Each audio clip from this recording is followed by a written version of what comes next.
La crypto-monnaie WLFI de Donald Trump, la nouvelle crypto des trésoreries d'entreprise. Les bénéfices théoriques en milliards de dollars de la société Strategy excitent les vocations de trésorerie d'entreprise Bitcoin. Une équation désormais ouverte à d'autres crypto-monnaies, pour le meilleur comme pour le pire. Doit-on s'attendre à l'arrivée en force du token WLFI de World Liberty Financial?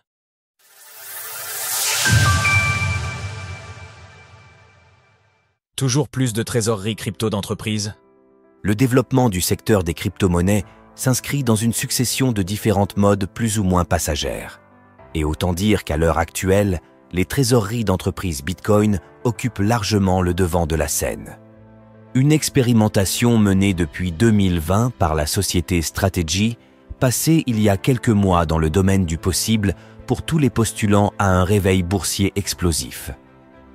En effet, ce genre d'opération permet de réanimer ce que son fondateur, Michael Saylor, nomme les sociétés zombies aux actions moribondes. Depuis peu, d'autres crypto-monnaies ont fait une entrée remarquée dans la partie. Des opérations aux conséquences pas toujours très positives, si l'on se fie par exemple au projet de 500 millions de dollars en Ripple, annoncé par la société Trident Digital à l'origine d'un effondrement presque immédiat de son action.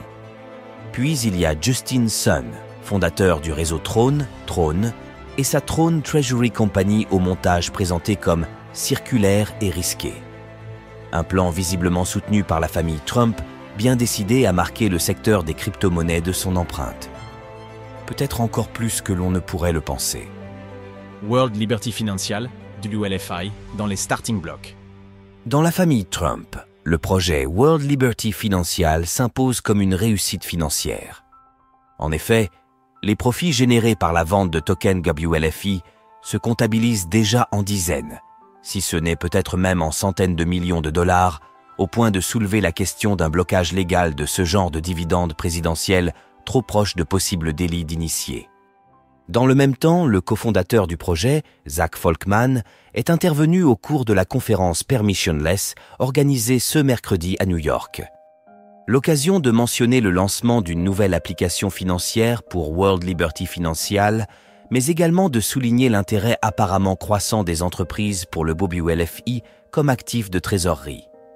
Donald Trump réduit sa participation dans le projet familial World Liberty Financial. Nous sommes très proches de Michael Saylor, nous sommes de grands fans de tout, ce qu'il a fait à la fois avec Strategy et de la manière dont il a diffusé cette idée de réserve d'entreprise crypto.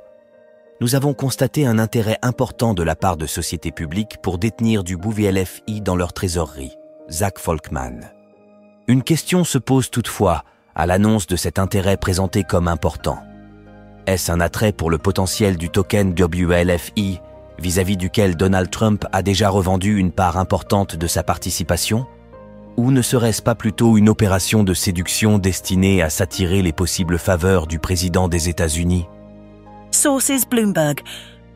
Retrouvez toutes les actualités crypto sur le site cryptost.fr.